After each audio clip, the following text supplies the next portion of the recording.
Look at this section of Scripture from Mark this morning, this 7th chapter. We see that Jesus is dealing with some Pharisees who are questioning some points of tradition that Jesus isn't following. Traditions are important to all of us. We all have traditions. We're into a season now as we are approaching fall. Soon we're going to be getting to Thanksgiving and Christmas and New Year's. And all of these holidays, for example, they're all events in which we have traditions. We all have family traditions that we observe over the course of each year. And those traditions are important for us. They're important because they give us a sense of community as we bond together in that community of family and friends. They give us a sense of identity, a point of identification in some of those traditions. The Jews in Jesus' time, the Jewish people of Jesus' time, and even before, they had many traditions, and those traditions were very important to them. It's easy to see how that might happen as you look at the course of their history. Through a lot of their history, there was a great deal of persecution and difficulty, and those traditions became very important to them because those traditions helped them to remember who they were. It helped them to keep their identity. And in some ways, you could say that it enabled them to show their Jewishness, so to speak. It was something that they could tie on to that kept them in the faith and kept them together and identified them. And so father instructed son and mother instructed daughter. And there were special laws for diets. There were special laws for different ceremonies, for relationships, family, friends, strangers.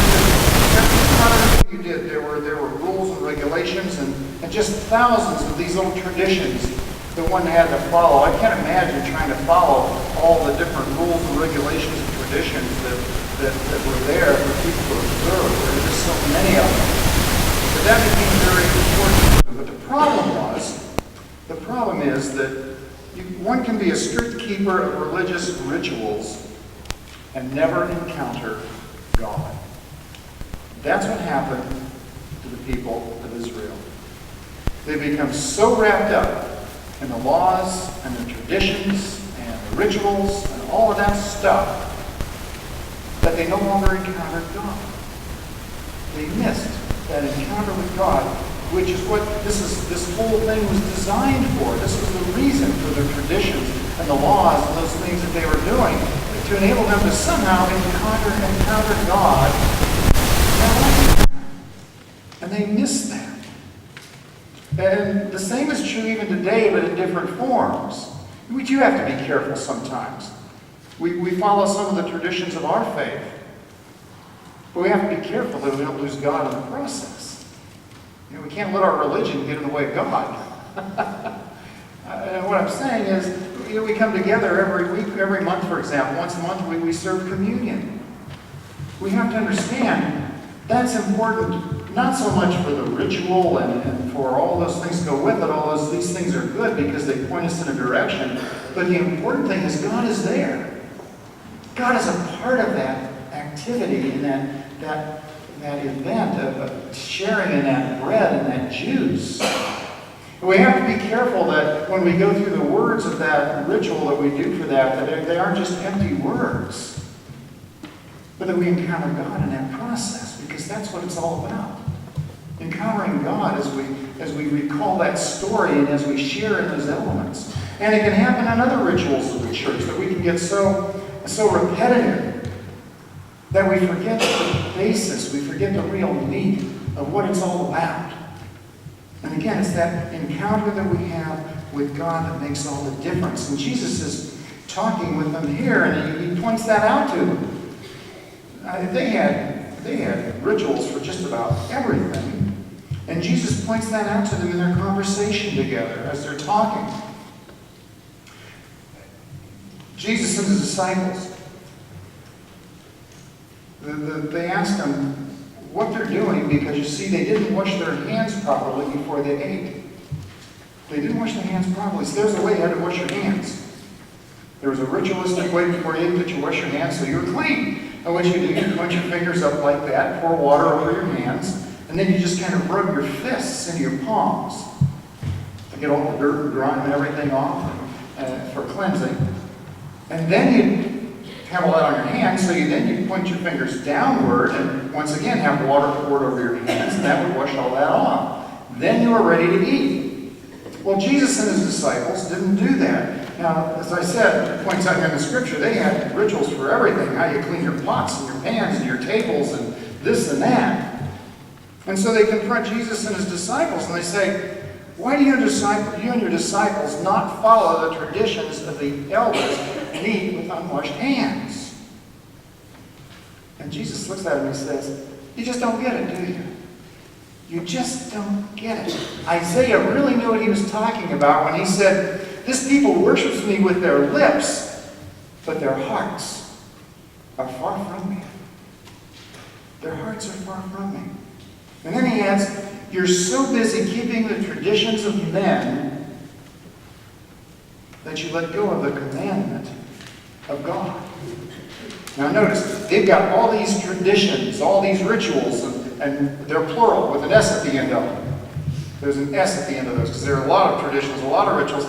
And yet Jesus says, you forgot the commandment, singular, commandment of God. There's one thing you've missed, and what was that commandment? Remember when the disciples asked Jesus about the commandments? And he said, all the commandments are wrapped up into one thing. He said very simply, you shall love the Lord your God with all your heart, soul, mind, and strength, and your neighbor as yourself. It had to do with the relationship and the love that we have for God and for one another. That's the basis. That's the commandment of the law itself.